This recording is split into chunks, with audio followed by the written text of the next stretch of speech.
Waarop mensen, ik ben Sontje. Ik ben Dio. En samen zijn we gebroeders Wolf. Nieuwe aflevering. Vandaag zijn we eindelijk weer met een dame. En dat is met niemand minder dan Millie Flu Onia. Als ik het goed uitspreek. Als ik het niet goed uitspreek, sorry. We gaan even achterkomen waarom de jongens soms later beginnen dan normaal. En dan heb ik het over de jongens van Cachet.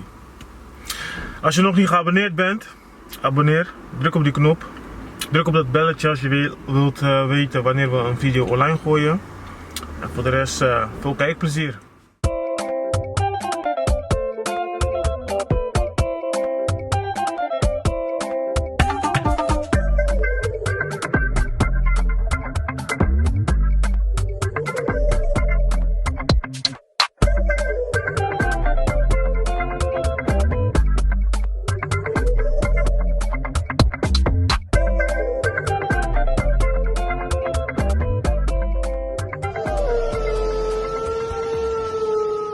Bo Millie, dankjewel dat je bij ons wilt instappen. Geen dank, jullie bedankt voor de uitnodiging. Welkom, welkom. Welkom. Thank you. Laten we bij jou ook gelijk beginnen. Beginnen? Nee, beginnen. Is Nederlands toch? Millie, wat voor dame is dat? Of wat voor vrouw? Een rustige vrouw eigenlijk. Een rustige vrouw van 30 jaar die voornamelijk heel veel werkt. Bezig is met haarzelf en allemaal dingen eromheen. En ben ik niet aan het werk of wat dan ook, dan geniet ik gewoon van mijn rust. Oké. Lekker thuis. Wat is rust? Ja, weet je, ik ben altijd thuis. Of ben ik niet aan het werk, ben ik thuis. Ik kan zelf tegen mensen zeggen dat ik niet thuis ben om gewoon niet gestoord te worden. Dus ik wil gewoon die rust om me heen. Geniet ik gewoon echt van. Zit je dan niet in je telefoon te kijken of mensen die je appen, weet je wel? Jawel, af en toe. Maar merendeels ben ik misschien Netflix aan het kijken of wat dan ook. Dat. Is niet dat je met zaken bezig bent? Nee, dan geniet ik echt gewoon van mijn rust. Nou, Ja. is goed. Wat voor meisje was je vroeger? Jongere jaren. Wat jongere jaren dan Altijd rustig geweest. Altijd rustig geweest. Mijn moeder die had echt geen last van mij. Zelfs nu nog. Ik ben altijd rustig. Curaçao geboren? Op Curaçao geboren en met mijn 10e naar Nederland verhuisd. Dus ik woon inmiddels 20 jaar in Nederland. Oké. Ja. Je moest nooit wegduiken voor pannen of borsten? Nee, ik heb wel klappen gehad. Ik heb klappen gehad, maar kan ik denk ik nog op één hand tellen. Hoe vaak? Hoe vaak ik het, Wanneer zou je een klap krijgen van je moeder? Of met wat zou je moeder boos kunnen maken toen destijds? Toen destijds, grote mond. Maar zelfs dat had ik niet echt. Kan ik moeilijk geloven dat... Nee, echt. Tuurlijk, nu dat ik wat ouder ben en zijn er mensen die soms dingen doen waar je makkelijk boos wordt en dan geef je mond terug. Maar als kind was ik was echt rustig. Ik bedoel niet jij als persoon, maar ik weet dat vooral meisjes, die zijn mondig. Ja, nee. Nou ja. Ik zeg wel wat ik denk. Maar... Van jou is het niet mondig. Nee, ik ben ook niet echt direct, want ik kan ook dingen gewoon slikken en denken van weet je, zoek het maar lekker uit. Maar als het me echt irriteert, dan zeg ik het wel. Okay, maar je hebt het over voor je moeder geen last geweest? Nee. Je vader was niet in beeld? Jawel. Toen ik op Curaçao woonde, mijn ouders waren inmiddels gescheiden. Ja. En ik woonde dan door de week, of af en toe 3 dagen bij mijn moeder en daarna was ik bij mijn vader. Okay, ja. Of in het weekend bij mijn vader. Maar mijn vader is altijd in beeld geweest, zelfs nu ook nog steeds. Dus nee. En van hem heb ik ook klappen gehad. Dus. Allebei? Bij hem was hij was eigenlijk de strengste van hun tweeën. Ja. Dus kom je thuis met een rapport met een cijfer 5 of zo op je rapport, dan weet je al van, gaat een leuke dag worden. Hoe zouden hun jou beschrijven? Een zorgzame vrouw, rustig en ja, altijd respect gehad naar mensen toe. Oké. Ja. Ja. Was je niet papa's prinses? Ben je enig kind? Nee, ik ben niet enig kind. Nee, van moederskant heb ik nog een zusje. Vaderskant heb ik een team. Klein keer of zo? Vaderskant heb ik nog allemaal broertjes en ik heb een broer, een oudere broer dan, van vaderskant. Maar nee, geen papa's prinses geweest, nee. Een hechte band met iedereen? Met al je broertjes en zussen? Ja, met mijn broer heb ik, is de band sterker, laat me het zo zeggen. Met hem, we kunnen echt alles praten en alles delen. En mijn zusje dan hier van moederskant, ja, we zijn, zeg je dat? Zit er bij ouwe? Vuur met water. Ja, Ja, dus we hebben onze momenten. We kunnen heel goed zijn, maar dan gebeurt er iets en dan botsen we en dan, ja. Een beetje haat en liefde inderdaad. Ja, ze moet me maar bellen en er is wat gebeurd, dan ben ik daar of dan bel ik en dan is ze gelijk, ja. Maar tussen ons twee, ja. Met mijn andere broertjes en zusjes, ja, de band is er, maar die zie ik niet vaak. Ja. Dus ja, dan is het toch anders dan met de andere twee. Wie zou je bellen als je even niet lekker in je vel zit? Ik zal je eerlijk zeggen, ik ben niet echt iemand die veel praat. Dus ja, ik hou alles in. En ja, op een gegeven moment raakt de emmer vol en dan zoek ik wel iemand op. Daar heb ik eigenlijk een vriendin voor. Als het echt even niet gaat en de maat echt vol is, dan bel ik haar eigenlijk op. En zij is eigenlijk mijn luisterende oor. Oké. Ja. Geen moeder? Kan je niet bij haar kwijt? Of? Jawel, maar er zijn dingen die je toch met iemand anders wil bespreken dan met je moeder. Liefdesverdriet. Bijvoorbeeld, ja, nee, maar met mijn moeder kan ik ook wel alles praten hoor, daar niet van.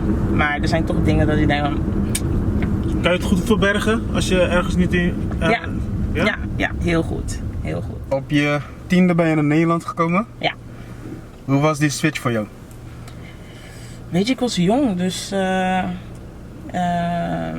ik heb daar niet echt moeite mee gehad, denk ik. Mijn zusje wel. Mijn zusje, mijn moeder had, die moest op een gegeven moment zelf weer terug naar Curaçao. Omdat mijn zusje echt, die had echt veel moeite mee. Ja. Maar volgens mij bij mij ging dat wel vrij makkelijk. Ja. Natuurlijk, je mist dan je vader. Mijn vader woont nog steeds op Curaçao. Ja. Dus die zie je dan niet meer. Maar ja, ik sprak hem wel dan heel vaak. Maar echt dat ik zeg, ik had heimwee of zo, nee. Maar je omgeving die verandert ook natuurlijk. Ja, maar alleen voor mijn gevoel ging ik eigenlijk van slecht naar beter. Laat me het zo zeggen. Ja. Weet je? Dus voor mij, nogmaals, voor mijn gevoel was het eigenlijk alleen beter geworden. Ja. Was het moeilijk voor jou omdat het een andere taal is? Niet iedereen beheerst het gelijk. Volgens mij had ik er wel moeite mee. We zijn toen zelf ook nog een klas lager gezet dan laten we zeggen, op Curaçao. Zat ik bijvoorbeeld in de zesde klas, dus wat was groep 8 hier volgens mij. Dus toen ging ik dus naar groep 7 in plaats van groep 8, gelijk naar groep 8. Was je niet boos? Nee, ik denk niet dat... Je dacht, yes, lekker een jaartje rust gaan doen. Ja, weet je, het was allemaal nieuw voor mij en volgens mij was het was naar mijn gevoel allemaal beter. Ik kon dan de taal beter zo ontwikkelen ook, dus ja. Heb je verschillen gemerkt van de Nederlandse school en de Curaçaose school? Ja, dat zeker. De Nederlands daar is natuurlijk heel anders. Ja. Dat merk ik nu zelf nog steeds. De Nederlands daar is heel anders dan hier. Dus dat was al een knelpunt voor mij. En ja, gewoon leren omgaan hoe de dingen hier natuurlijk waren. En daar weet je dat hier is de school wat veiliger. Er komt geen ouder die op school komt. Wie zoeken. Ja, maar dat heb je overal denk ik. Ook hier wel. Ja. Wat betekent Curaçao voor jou? Wat betekent Curaçao voor mij? Het is en blijft mijn thuis. Ik ga ieder jaar naartoe. Ik probeer ieder jaar 2 keer per jaar naartoe. Dus zeker 2 keer per jaar naartoe te gaan. Maar ik zie mezelf daar niet wonen. Nee? Nee. Ook nog op een latere leeftijd? Ik zeg nooit, laat me het zo zeggen. Ik zeg nooit, maar iedere keer als ik er naartoe ga, heb ik zoiets van, nee. Nu niet. Waarom niet? Ik weet niet. Ik ben hier natuurlijk ook gewend aan alles. Ik heb hier gewoon mijn baan, mijn werk, mijn huis. En ja, ik weet niet. Ik denk de mentaliteit, hoe alles daar gaat, ja. Je voelt je al een beetje Nederlands? Misschien. Ja, misschien. Ik ben gewend aan de situaties hier geraakt. Ja. Hier van werken. Ja, ik weet nog, kijk, alles daar is heel rustig. Niemand heeft haast en alles. Ja. En weet je, dan maak je een afspraak, ja, 1 uur moet ik ergens zijn. En ik weet nog, ik had toen nog geen rijbewijs. Ik zei tegen mijn vader, 1 uur moet ik daar zijn. Om 1:30 waren we nog steeds thuis. Nou, 1:30 waren we gewoon nog steeds thuis. Dus ik ben echt van de afspraken en ik kan zelf gewoon 5 minuten of een kwartiertje eerder aankomen. Bijvoorbeeld jullie waren net te laat. Nou, Net te laat? jullie waren te laat. Ik was op tijd trouwens hoor. Nee, ik ben echt van de afspraken en daar is echt alles rustig. Niemand heeft haast. Kijk, ergens is het lekker, Ja. maar ja, ik ben het toch hier anders gewend. Wat betekent Nederland voor jou? Dus. Ja, wat betekent Nederland voor mij? Ja, een tweede huis waar ik eigenlijk een toekomst kan bouwen.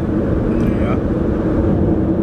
Ik zie mezelf hier veel meer bereiken op dit moment dan als ik naar Curaçao zou verhuizen. Oké. Ja. Wat heb je gestudeerd? Nou, ik heb pedagogisch medewerker gestudeerd, maar ik heb ook maatschappelijk medewerkerzorg gestudeerd. Dus zowel in de kinderopvang als in de zorg kan ik aan het werk. Zelf kinderen? Nog geen kinderen, nee, nog geen kinderen. Jij bent ook een type lieve andere kinderen Ja, opvoeden ja. dan mij. Nou, het staat wel op mijn lijstje. Ik wil heel graag een kind, maar nog niet van gekomen. Maar inderdaad, ik heb echt wat met kinderen. Ik hou van kinderen. Dus ja, I'm good. Ja, Doe je ook oppassen? dat niet. Jammer. Ik ga werken, maar oppassen, ja, 1 keer, 2 keer is het leuk, maar daarna, ja. Niks gratis. Ik doe wel oppassen op mijn zusje de dochtertje af en toe en zo, dus dat is al meer dan genoeg, vind ik. Leuke tante? Ja, jawel. Ik verwen haar heel veel, dus dat is wel... Voor wat zou je je kind dan, als je ooit een kind krijgt, wat zou je je kind dan meegeven? Om mee op te passen of in het leven? Weet je wat ik zelf geleerd heb is... ja, je moet niet altijd afhankelijk zijn van mensen. Dus echt zorg dat je, dat je het zelf kan bereiken. Ja. Dat je het zelf kan maken. En weet je, iedereen loopt wel eens vast, dan zoek je hulp natuurlijk. Ja. Maar ik heb echt geleerd dat je moet het zelf doen. En dat zou ik echt, vooral nu, hoe alles gaat in Nederland nu, of Curaçao ook, zou ik dat echt meegeven aan mijn kind. Dus eigenlijk voor kinderen in Nederland, in Curaçao ook, al snel je rijbewijs, want anders kan je niet bewegen. Ja. Rijbewijs is gewoon nodig daar. Dat is bij afhankelijk. Ja, rijbewijs is gewoon nodig daar. En ja. Wat doe je hier allemaal in Nederland? Eigenlijk? Ja, wat doe ik allemaal? Nou, ik werk zelf in de zorg. Ik werk als persoonlijk begeleider. Dus Fulltime? Ja, je kan zeggen fulltime. Ja. Maar daarnaast werk ik ook deels als ZZP'er. En wat heel veel mensen niet weten is, ik ben ook roadmanager van Cachet Royale. Ja. Ja. Zo weten mensen dat niet. Nou, Is het er zo voor? Nou, ik stond altijd op de achtergrond eigenlijk. Dus ja, ik vond het eigenlijk ook nooit nodig om het Naar buiten buiten te brengen. Nee. De mensen die heel dicht naast mij staan en zo, die weten het. Ja. Maar er zijn heel veel mensen die het niet weten. En dit doe ik echt al 7 jaar. Ja. Hoe ben je begonnen daarmee? Wil je dat echt weten? Ik weet het, maar... Nou, nee, het is echt een heel grappig verhaal. Ja. Want ik was fanatico van Cachet. Ja. Ik was echt een fan van Cachet. Met mijn 15e ging ik Zo naar mijn eentje. met mijn 15e ging ik naar mijn eerste feest.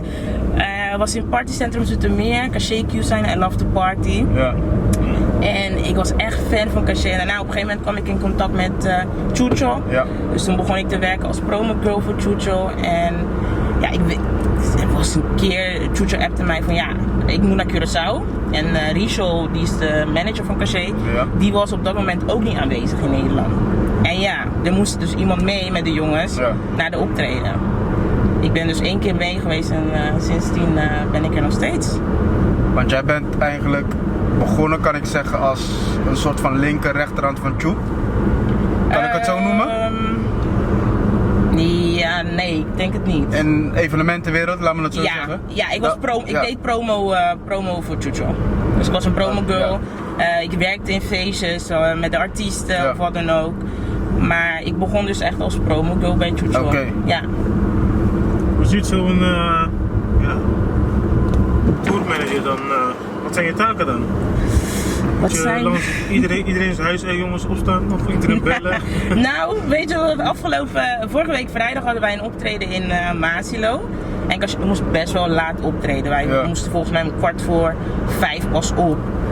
Dus ik heb echt in de groepsapps gevraagd van ja, wie moet ik bellen? Want ik weet van die jongens, er zal een of andere zich verslapen.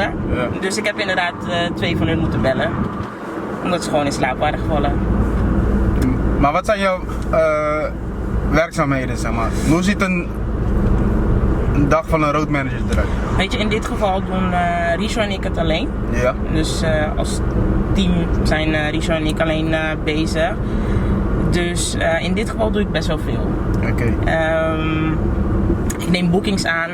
Ik ga mee naar alle optredens. Bij optredens waar nog afgerekend moet worden, dat doe ik ook. Ik doe appen in de groepsapp. Ja. Hoe laat de jongens aanwezig moeten zijn, wat ze moeten aantrekken. Ja, wat nog meer. Ik doe uitbetalen. Wordt er nog steeds achteraf betaald? Nou, bij klanten waar wij echt heel veel komen, vertrouwen we erop en dan mogen hun nog achteraf betalen. Maar nieuwe klanten en zo betalen wel gelijk. Die doen wel gelijk betalen. Je doet uitbetalen, dus ik doe uitbetalen. Als het niet klopt, komen ze bij jou aan. Komen ze bij mij. Ja, komen ze bij mij. Dus ik doe eigenlijk best veel. En samen met Richo dan. Hoe is het om in zo'n mannenwereld eigenlijk te werken? Als vrouw zijn. Het heeft zijn voor- en zijn nadelen. Laat me het zo zeggen. Kijk, ik ben er natuurlijk al aan gewend. En ik zie de jongens echt ook gewoon als broers. Gewoon vrienden. Maar ik heb natuurlijk in de jaren dat ik als roadmanager werk ook wel dingen gehoord. Ja. Dat ik denk van oké, als je niet weet wat ik doe inderdaad, dan ga je oordelen. En dan ga je dingen zeggen die eigenlijk niet kloppen. Ja.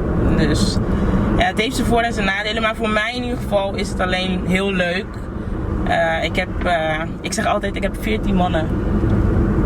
Ik heb 14 mannen, zeg ik altijd. Nu je dat zegt, wil ik gelijk vragen. Zijn er wel eens momenten geweest waarvan je dacht, ik ga nu even Tim Hofman bellen? Vanuit Caché? Niet per se vanuit Caché, maar vanuit de wereld gewoon. Vanuit de wereld zelf? Nee. Nee? Nee. Weet je wat het is?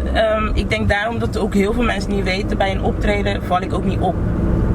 Ja. Ik sta of achter, of bijvoorbeeld toen Club Blue nog open was, sta ik altijd helemaal boven. Ja. Maar je zal me nooit echt aanwezig vinden. Ja, ik ben nooit aanwezig.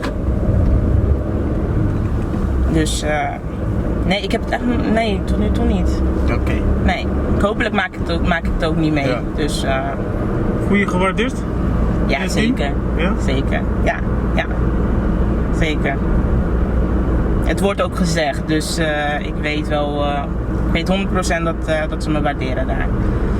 Oké. Ja. Wie is de grootste hoofdpijn? Het is een hele lijst. Hij wil niet dat je moord gaat. De grootste hoofdpijn. Ze hebben allemaal hun eigen ding. Cervelli. Ja. Nou, ze hebben allemaal hun ding, laat me het zo zeggen. Ze hebben allemaal wel hun ding. Ja. En de een triggert meer dan de ander. Ja. Maar de ene dag is het Valley bijvoorbeeld. Maar de andere dag kan het ook Quincy zijn. Of een van de jongens achterin. Dus, Wat kan Quincy dan doen? Hoor? Die man heeft zoveel ervaring dat je nog steeds aan zijn handjes moet trekken. Nou, het is niet aan zijn handjes trekken. Maar ja, weet je, soms gaan de dingen niet zoals Hij het wilt. hij het wilt inderdaad. En dan, dan krijg je het wel te horen. Ja, oké. Wie is de grootste clown? De grootste clown, Quincy. Quincy toch? Quincy, ja. Ik kan echt lachen met Quincy en soms neem ik vriendinnen mee naar een optreden. Ja. En die staan echt te kijken zo van, serio? Weet je, Quincy maakt altijd allemaal grapjes. En die staan echt te kijken zo van, serio, kijk je daar? Dus ja, Quincy is echt een clown. Ja. Hoe selecteren jullie eigenlijk de mensen die voor jullie werken of spelen? Hoe maken jullie de selectie van, oké, die hebben we in de gaten, die kan zingen, die kan spelen, die gaan we benaderen? Weet je, dat is de taak van Richel. Ja? Ja, Oké. ik heb daar zelf niet echt veel invloed in. Ja. Dat is eigenlijk Richel's ding. Richel samen met de jongens van de band, laat me zeggen. Hun doen dat. Oké, dus hun hebben ook wel invloed van met wie ze willen zingen en spelen? Ja. Ja hoor. Ja. Outfits. Jij? Voor wat betreft de muzikanten achter wel. Voor de zangers, dat doet volgens mij Valley doet dat. Oké. Als ze dat onderling bespreken. Ja. Oké. Dus als we met die muzikanten achter met bepaalde kleding zien, dan denk je, wat Dan, heeft ze aan? Dan moeten we jou de schuld geven. Dan heb ik het gedaan. Hoe kies je dat uit dan? Of is het gewoon een beetje, ja, Het is gewoon random eigenlijk. nog iets? We passen ons wel aan een feest. Is het een trouwerij, gaan we niet met een shirt. Komen we niet aan met een shirt of zo. Maar het is eigenlijk gewoon random. Het lijkt me echt stress, man, want ik denk die jongens achter dan die niet in het voorgrond staan, die moeten heel de band eigenlijk gewoon een beetje zorgen dat ze er zijn. Het is ook stress. Maar je kan gewoon... Het is ook, ik heb echt momenten, ik zeg eerlijk, ik heb momenten gehad dat ik dacht van ik ben er klaar mee. Ja. Ik heb echt momenten, dit jaar nog, heb ik echt momenten gehad dat ik dacht van oké, dit is mijn laatste jaar en volgend jaar is het klaar. Ja? Ja. Ik zeg eerlijk, ik heb het echt gehad. Ja. Wat moet er dan gebeuren om jou zo ver te krijgen? Ja, weet je, heel veel mensen, mensen die buiten staan, die zien het niet, maar achter de schermen gebeuren er heel veel dingen. Weet je, en op een gegeven moment vind ik, dan is het klaar. Ja.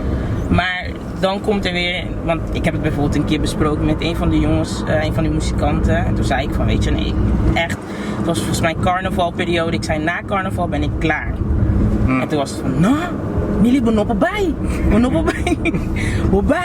Ik ben lekker klaar. Dus ja, dan voel je de waardering. Ja. Weet je? Maar ik heb echt momenten gehad dat ik dacht van, nee, weet je, ik hou van mijn rust en dan ga ik dit doen. Ik doe dit als hobby. Ik vind het heel leuk om het te doen. Dan krijg ik alleen maar stress. Dat heb ik ook niet nodig. Je werkt door de week toch voor jezelf? Ik werk door de week, ik werk in het weekend.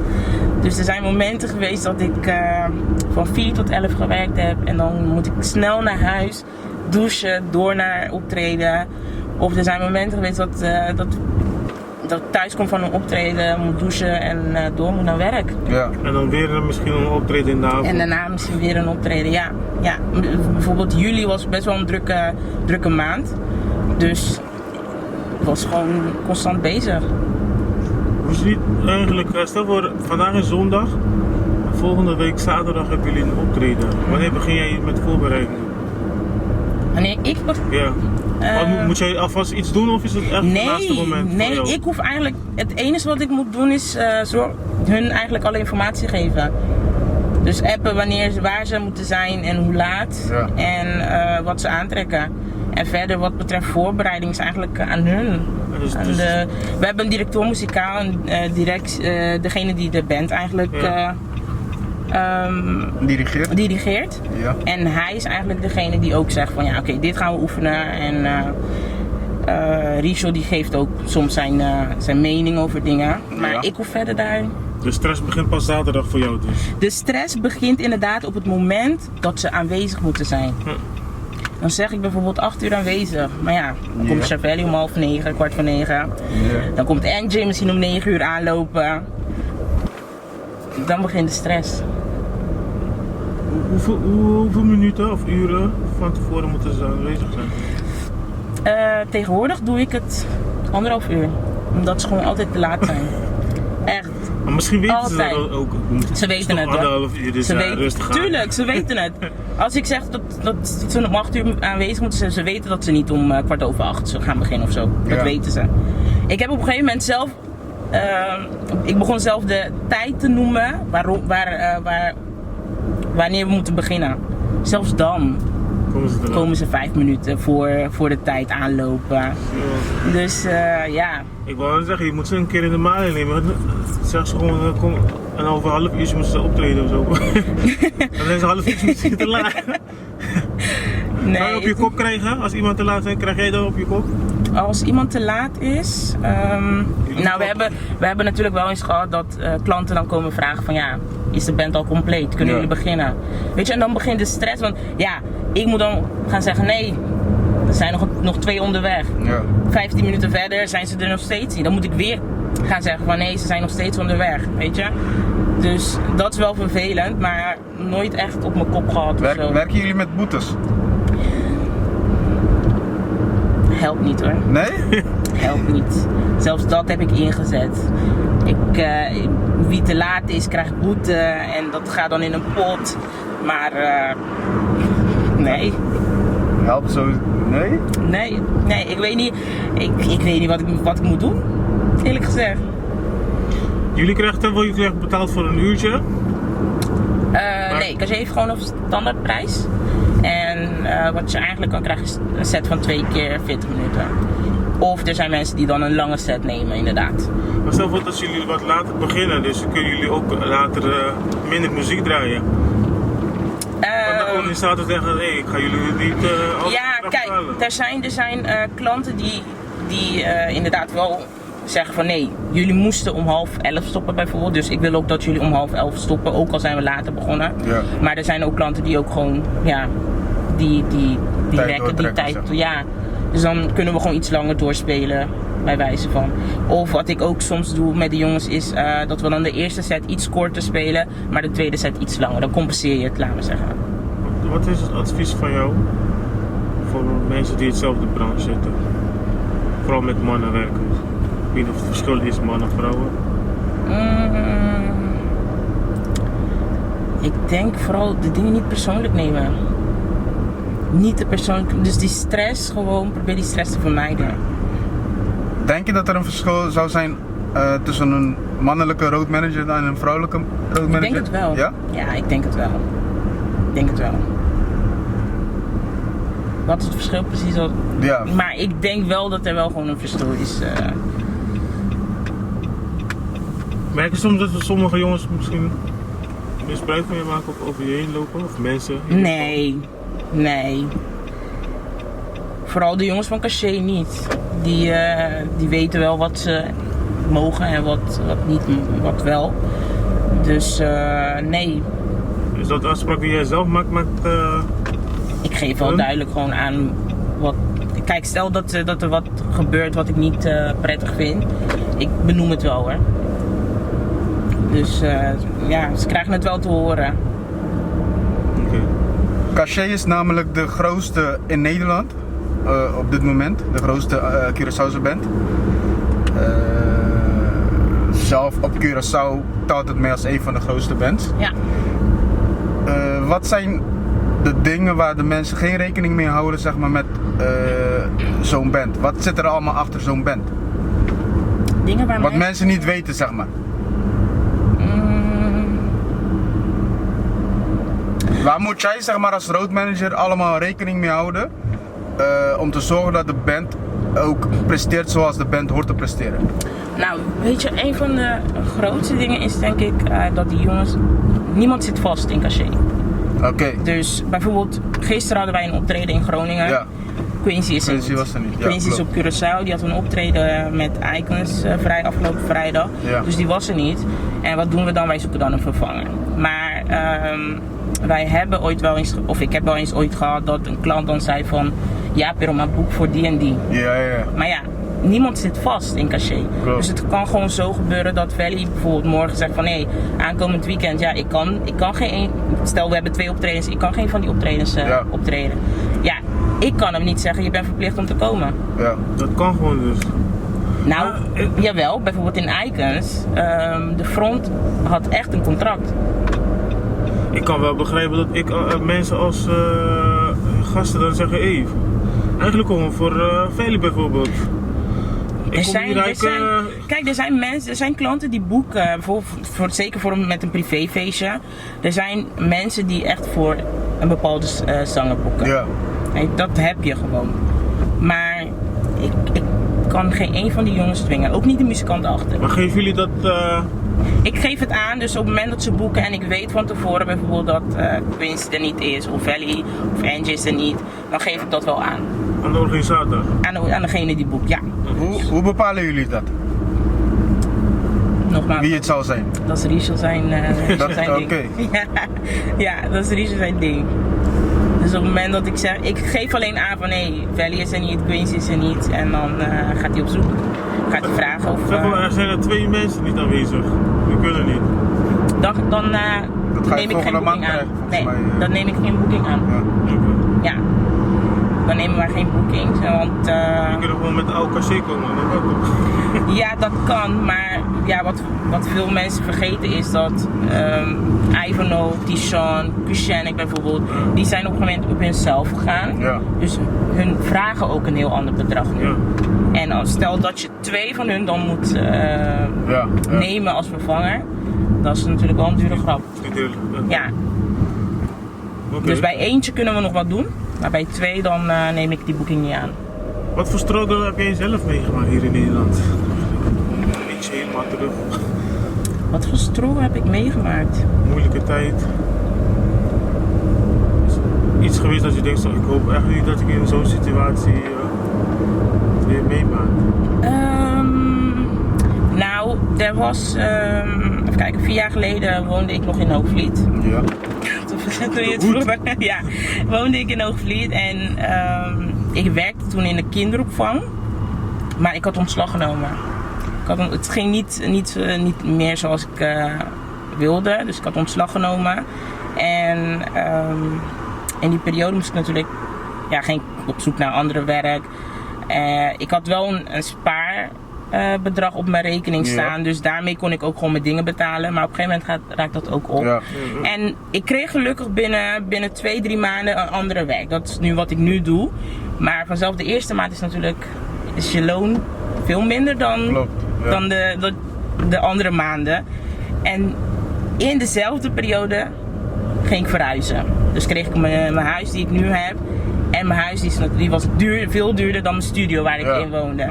Dus dat was voor mij een moment dat ik het echt wel even moeilijk had. Maar gelukkig heeft het niet lang geduurd. Maar je voelt het wel. En ik heb echt gezegd dat zou ik nooit niet meer willen meemaken. Denk je dat het inderdaad zo is? Sommige mensen bijvoorbeeld die in Curaçao zijn, Bonaire of hoe maakt niet, die komen naar Nederland en denken, hey, goede leven. Is dat zo? Ik denk het wel. Nou, noem ik op aan. Is het zo dat het goede leven is? Nee. Ik bedoel, iedereen moet hier keihard werken om wat te bereiken of om te komen waar je wil komen. Ja. Dus het is niet dat je hier komt en denkt van, oh, ik kom morgen naar Nederland en dat ik de dag daarna al een baan heb, een huis. Nee hoor. Sommigen denken dat je de bank bent. Inderdaad, dat ook. Gooi je dus, het op mij? Ja, dan is het van... Jensen moet dat trainen, maar nu kom je of als je op vakantie gaat, denken ze gelijk van dat je met... Koffer vol. Ja. Je hebt gewoon hard gewerkt en misschien gespaard. Je werk, inderdaad. Ik moet ook gewoon sparen om op vakantie te gaan, bij wijze van. Dus nee, het is hier echt niet makkelijk, vind ik. Dus gewoon voorbereid komen. Voorbereid, zeker. Op Facebook zie ik de laatste tijd heel veel dingen voorbij komen dat mensen dan bij andere mensen hoe zeg je dat? Ze komen naar Nederland, maar dan gaan ze bij andere mensen verblijven. Ja. Ja. Nou, dat is denk ik een van de dingen die je niet moet doen. Dat is ruzie. Ja. Je gaat je band verpesten. Ja, als er wat gebeurt, sta je zo op straat. Ja. Weet je? En ja, ik heb het meegemaakt met toen mijn moeder naar Nederland kwam. Toen verbleef zij ook een tijdje bij haar tante. En ja, weet je, dat kan zo makkelijk gebeuren. Dat er wat gebeurt en dan zeggen ze, ja sorry, je kan niet langer blijven. Maar ja, in die tussentijd heb jij nog geen huis. Ben je nog op zoek en heb je nergens anders om naartoe te gaan.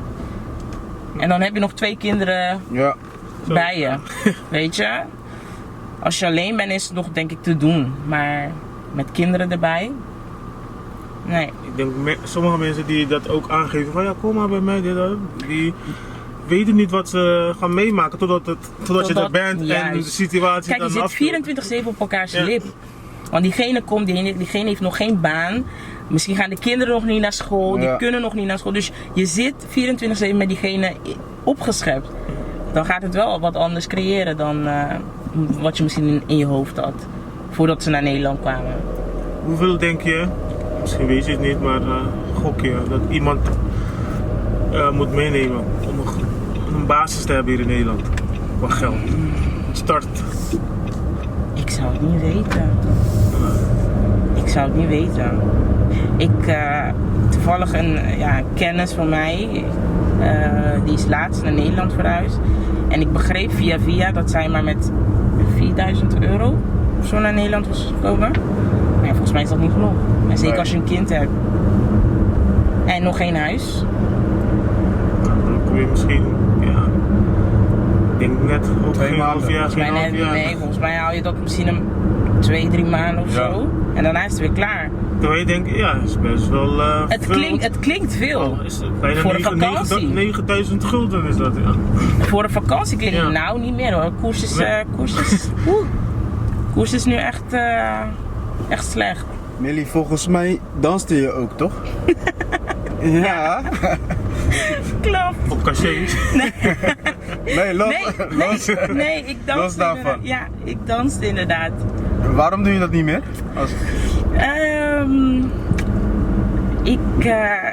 Conditie is 0,0.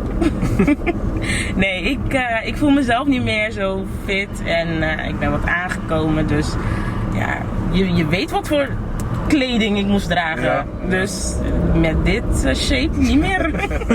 Nee. Proppen. Nee, en ik heb vooral in juli was best wel een drukke periode. Ja.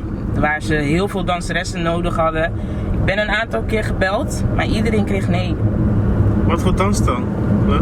Ik danste in een samba groep en ook voor braasbands. Ja. Ja. Ja. Maar je zegt nee omdat ze natuurlijk niet met het juiste bedrag aankomen. Nee, het gaat niet om het geld. Het gaat gewoon, ik voel mezelf niet meer prettig om te dansen. Oké. Nee. Als ik tegen jou zou zeggen, kom nou, 5000 euro bruto. Nee, ik voel me echt... Of weet je, het moet echt Zou je niet meer gemotiveerd voelen? een full bodysuit zijn of zo. Maar stel voor, ik zeg tegen jou, ik coach jou nu al. Volgend jaar, zomercarnaval, moet jij voor ons komen dansen. 5000 euro bruto. Ga je niet gemotiveerd zijn van, ik ga naar sportschool alvast klaarmaken? Zal ik wat vertellen? Ik wou nooit voor antis dansen. Nee? Nee, ik heb 1 keer gedanst met Battle of the Drums. Maar dat was ook mijn eerste en mijn laatste keer. Maar ik vond het altijd wel leuk als wij van die bedrijfsoptredens hadden met alleen maar Hollanders en Ja, zo. ja. Oude mannen, Nee, maar ik vond het juist awkward als ik dus voor mijn mensen moest gaan dansen. Dat vond ik echt altijd awkward. Hoe ben je... Is het omdat ze kritisch zijn? Of altijd wat te zeggen hebben? Ja, Ja? ja. Je zal sowieso wel wat horen. Ja. Of daarna zien ze mij in cachet, in een feest of zo. Dit moet je daar bijna in stringen, ja. Ja. Nee, ik vond het vroeger, want ik doe het nu inmiddels al 2 jaar niet meer of zo. Maar ik vond het vroeger wel altijd lastig. Hoe was je daarmee begonnen? Via een vriendin. Via een vriendin kwam ik eigenlijk terecht in dat groep waar ik danste dan. En ik heb het 5 jaar gedaan of zo. Ja. Is dat misschien omdat je met mannen werkt nu? Die mannen geen andere kant van je zien. Nee, maar ik danste al toen ik met Caché werkte. Ja. Toen danste ik al. Oké. Ja. Oké. Quincy heeft me wel een keer gezien. Quincy heeft me een keer gezien, Hij ja. heeft sowieso grapjes gemaakt. Nou ja, geen filmen, maar waar die film is, weet ik niet, want ik heb die film nooit gezien. Ik ga hem vragen of ik hem wil editen. Hierin. Hoe zou je jongeren motiveren die misschien in hetzelfde jasje zitten als jou? Weet je, vind je het echt leuk? Ga ervoor. Er zijn mensen die denken van, oh ik ga het ook doen alleen voor de shine of zoiets. Ja. Maar ik doe het echt omdat ik het leuk vind. Ik wil ook bijvoorbeeld dat de band, laat maar zeggen, dat de jongens blij zijn aan het einde van een optreden. Van hey, dit was goed geregeld. Of Millie, weet je wat, fijn dat je dit en dit zo hebt aangepakt bijvoorbeeld. Dus ga zeker niet voor het geld doen. Maar doe het echt met je hart en ook echt als je het leuk vindt. Want anders wordt het niks, denk ik. Ik wil de motivatie van jou horen puur voor vrouwen. Voor vrouwen? De businesswereld. Of in het leven gewoon. Maar voor vrouwen die ook in dezelfde branche zitten? Of? Wat jij wilt. Ja. Vrouwen die hier in Nederland of Cura, maakt niet uit. In de branche is misschien makkelijker. Wat zou je misschien vrouwen kunnen, hoe zou je vrouwen kunnen motiveren? En wat zou je ze adviseren om te doen en hoe te handelen, zeg maar, in zo'n branche? Kijk, ik heb het geluk dat de jongens van Caché, die zijn echt super lief en die zijn juist beschermend naar mij toe. Ja. Maar weet je, het kan overal anders zijn. Dus één ding wat ik zeker wil meegeven is gewoon je grenzen aangeven. Ja. Want je weet maar nooit, er kan een keer iets te veel gedronken worden en dan gebeurt er dit. Of het kan ook een klant zijn die een opmerking maakt waar je niet blij mee bent. Of waar, weet je, geef je grenzen aan. Dat is één ding wat ik zeker wil aangeven. Vooral in deze branche is het belangrijk als vrouw zijnde om jezelf te beschermen. Ja. Ik ga misschien iets, ik weet niet, iets vraag stellen. Als je geen antwoord op wil geven, dan geef geen antwoord. We zijn niet live. Die is ook te ver gezocht. Maar heb je nooit bijvoorbeeld dat klanten of andere mensen zeggen van ze werkt alleen maar met mannen, ze doet sowieso iets. Nou, zoals ik zei, ik heb wel eens inderdaad gehoord van Arlit. Mensen met zo'n gedachten lopen. Ja. Dat, met wie gaat ze vanavond naar huis? Inderdaad, waarschijnlijk heeft ze wel iets met een van de jongens. Of van, kijk, nogmaals wat ik zei, heel veel mensen weten niet wat ik doe. En die zien mij misschien als een groepie of die denken van ja, ze zal wel een of andere school zijn van een van die jongens die naar alle feestjes gaat of zo. Dus het komt voor. Vooral, ja, ik kan begrijpen dat sommige mensen denken, want vind jij zelf dat je hard hebt moeten werken om dit te blijven doen? Om die waardering te krijgen die je nu krijgt? Of ik daar hard voor had moeten werken? Niet, denk ik. Nee. Weet je, ik ben best wel een perfectionist, laat me het zo zeggen. Dus op het moment dat mij officieel gevraagd werd van ja, zou je dit willen blijven doen? Heb ik ja gezegd en heb ik ook gezegd van ik ga het ook gewoon goed doen. Ja. Ik ga niet dingen half-half doen.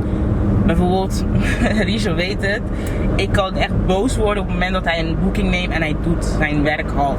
Ja. Weet je, we nemen een boeking aan en dan verwacht ik bijvoorbeeld van zijn kant dat hij dan alles gelijk bespreekt. En niet dat ze daarna nog naar mij moeten bellen van ik heb Richo gesproken, ik weet alleen het bedrag.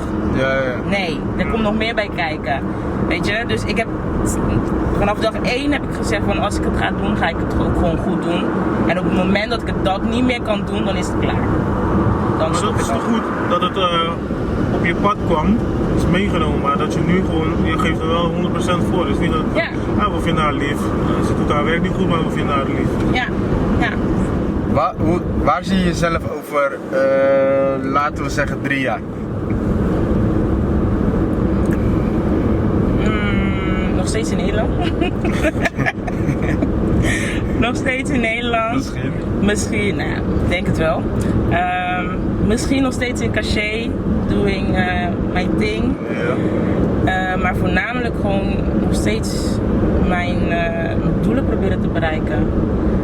Dus mijn focus op dingen die ik ook zelf wil bereiken op een gegeven moment. Wat is een van die dingen dan? Een van die dingen sowieso. Eigen dansschool. Nee. Dat, weet je, gek genoeg heb ik nooit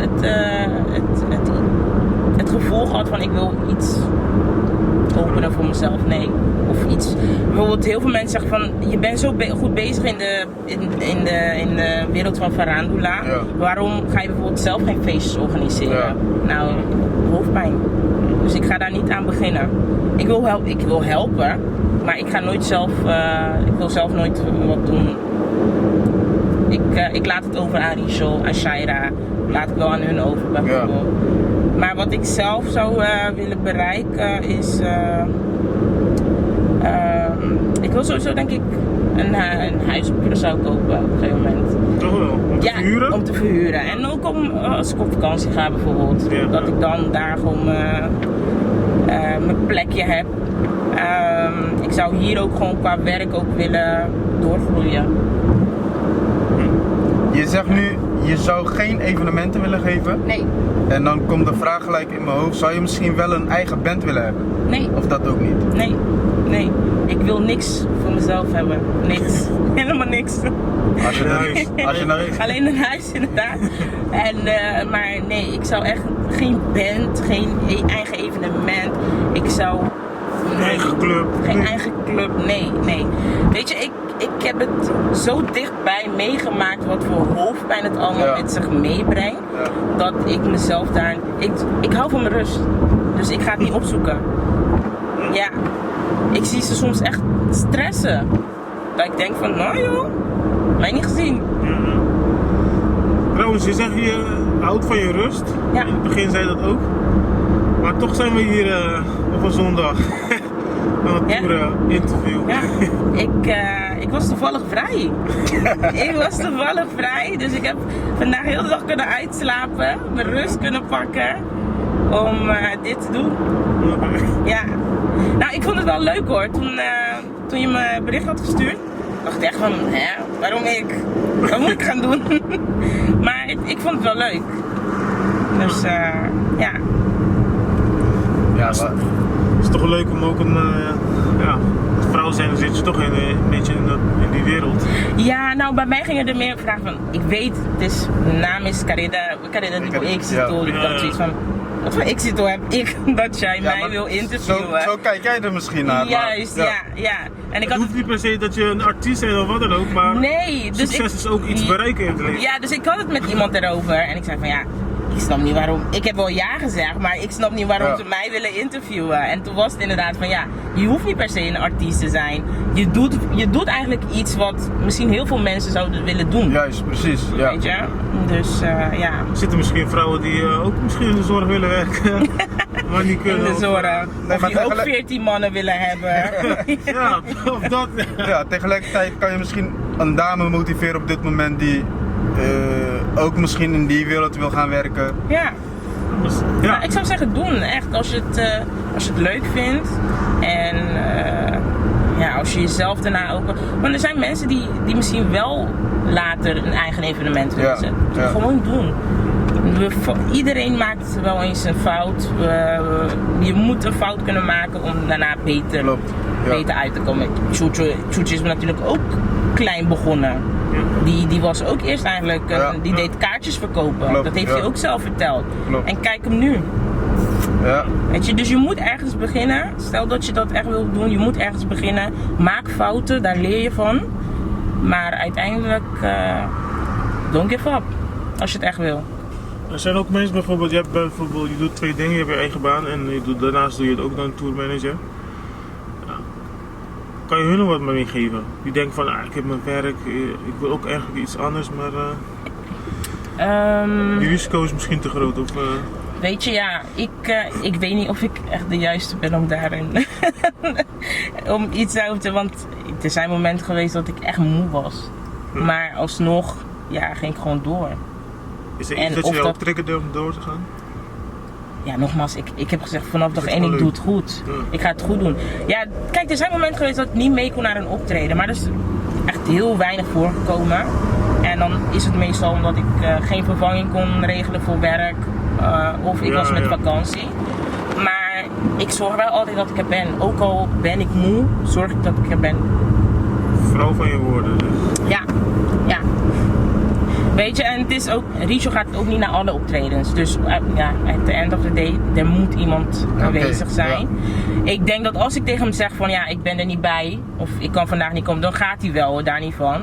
Maar ja, ik voel toch die verantwoordelijkheid, laat me het zo zeggen. Meli, jij kijkt mee achter de schermen en je maakt dingen achter de schermen mee. Wat vind jij van, hoe wij het noemen, Farandula, Ritmo Combina? It's dying. Nu? Ja. Ja. Wat zal er moeten veranderen, denk je? Toevallig had ik het gisteren met Felly erover. Maar Ritmo Combina is... Ik zou echt niet weten wat je nu nog moet doen. Want bijvoorbeeld met feestjes zie je dat ze dan met oude band komen en zo. Maar zelf dat is nu niet meer van. Klopt.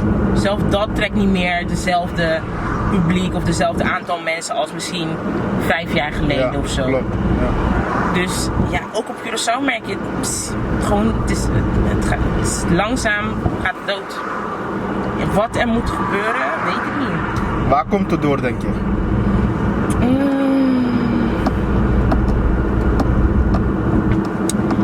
Ja, ik kan niet zeggen te veel bandjes, dat niet.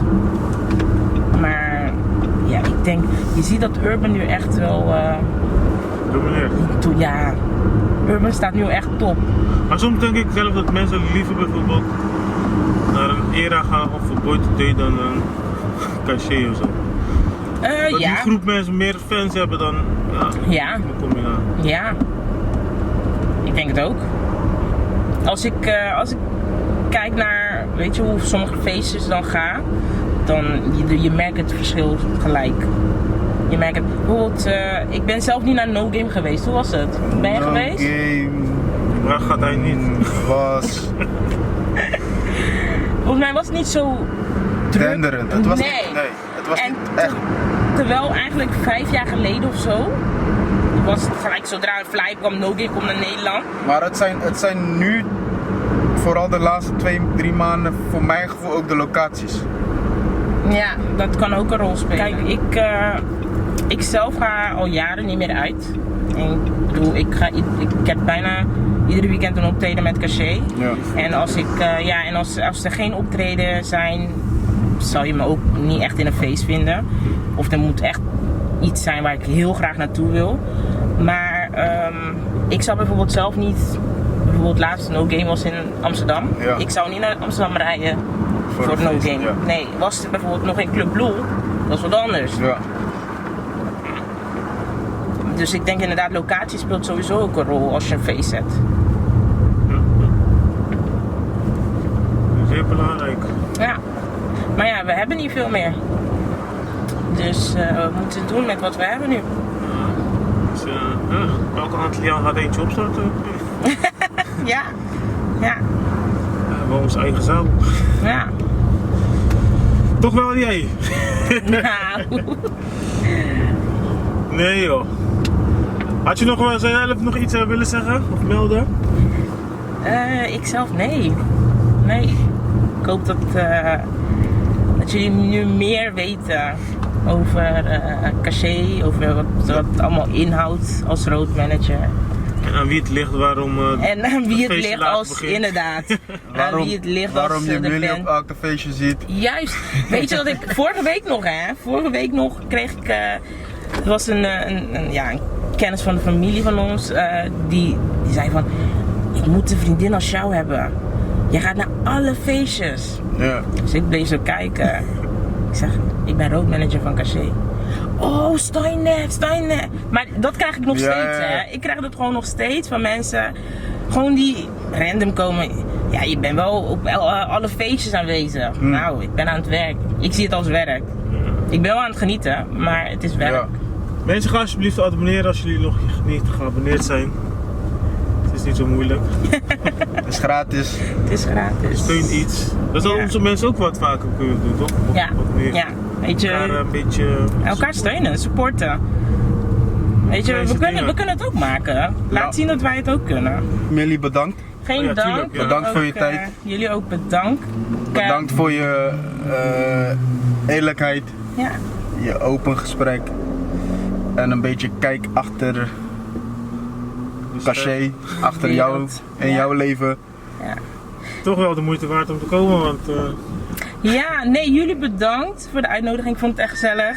Ik moet zeggen, dit was mijn eerste interview. Ja? Dus jullie hebben een première gehad. was Nee. relaxed toch? Niet zo Nee, serieus was zoals relaxed. normale interviews. Ja, ik zat echt te denken van oké, wat kan ik allemaal verwachten? Maar ik had sowieso verwacht, we gaan het over Caché hebben en zo. Maar nee, het was gezellig jongens.